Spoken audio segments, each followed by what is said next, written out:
Oh, hello there, child. I cannot help but notice that you're drawing with crayons. One might even consider them the modern day pastel, if you are considering them to be a drawing-like implement. Oh, what is this you are drawing? Oh, is this you? No? Is this a princess? A fairy princess? Oh, but of course, apologies. Boy, you are such the artist. A really female revolutionary, as one might even say. You know who was also a female revolutionary in her time? Rosalba Carrera. Boy, what a tale that is. If you like, I'd love for you to listen to a tale of hers. Would you enjoy that? I once again ask you, would you like to listen to a tale of Rosalba Carrera? I promise it is all but extremely interesting. Okay, I'm asking you, do you want to listen to a story? Yeah, that's what I thought. But come here! Come gather by my feet, young one. For it is a time of tale, a time of triumph, and a time for a little bit of history. Once upon a time, there was a woman by the name of Rosalba Carrera, and she showed her life in pastel. Here's a picture of her to really get her deep into your minds. This is a picture of her holding a portrait of her sister. Let's dive into her history. Born on October 7th, making her a Libra, in 1675 in Venice, Italy, to a clerk and a lace maker. She had an extensive career ranging from portraits to miniature paintings on things like containers and cases. Her family were the owners of a famous Baroque-style Venetian home called the Palazzo Goldoni, named after the actor Carlo Goldoni. This is a testament to her lack of recognition Carrera received during her lifetime, as her artistic legacy was overshadowed and should have been enough to cause the building to be named after her. By the age of 15, most women from upper classes were preparing for marriage or chose to become nuns. Rosalba, the ambitious woman of herself, used her international connections to pursue a career as an artiste, just like you might one day, and went to study in Paris. Her family were supportive of her dreams. And her godfather had also been an artist. Eventually, Rosalba became an apprentice of Giuseppe Diamantini, a painter with a heavy Renaissance vibe. She was expected to work just as hard as her male counterparts, and through this hard work, she became an expert in portraiture, as we can see here. How lovely. Her work became so popular that she was unable to fill all the commissions that she was receiving, and as a result, she decided to take a more efficient method where she would draw the portrait composition and her workshop staff would complete it.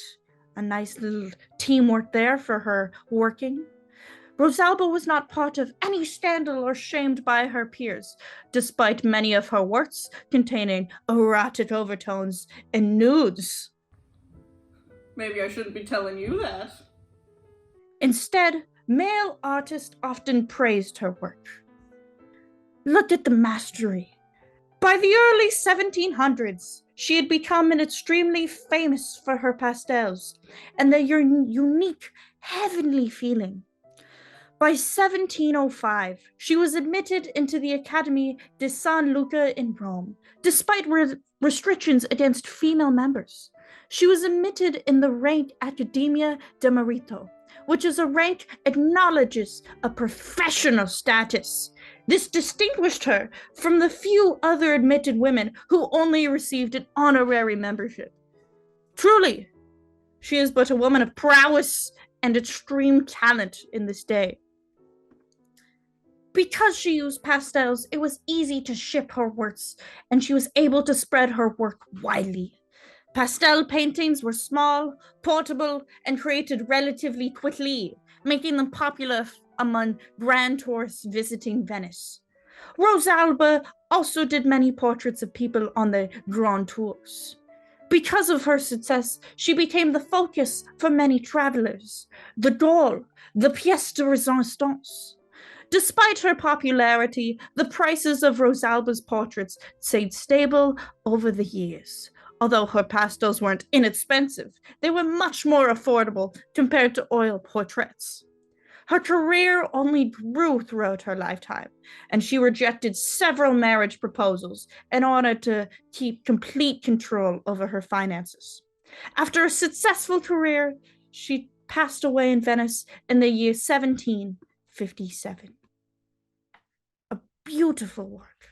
Look at the mastery. Look at the beauty. Oh, I meant to zoom in. Oh, you young folk in your technology of recording this book that I am reading to you actively. Look at the detail we have in the lace. Look at how airy it is. Beautiful. Gorgeous.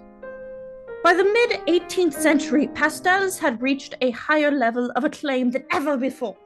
Pastels were accepted for their diversity, naturalism, strength of couleurs, subject matter, and also its suitability for informal portraits.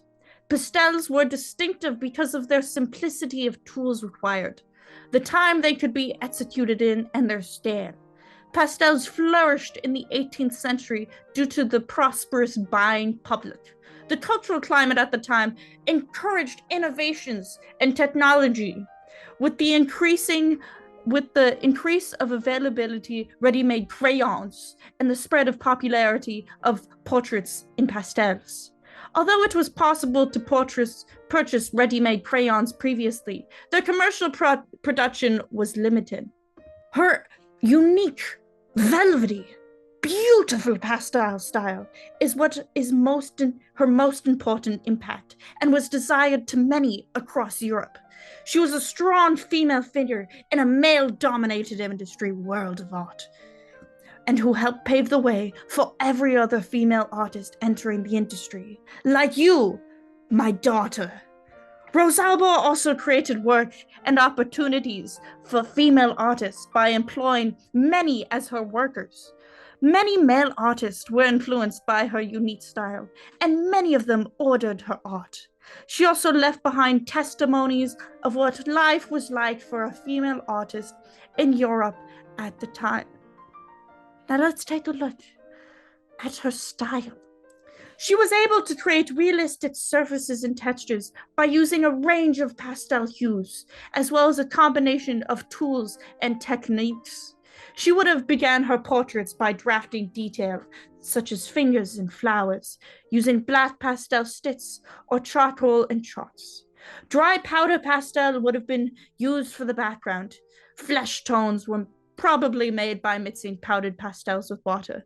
She blended and layered colors to create contour and shadowing unlike anyone else. She stretched away layers to highlight things like pearls.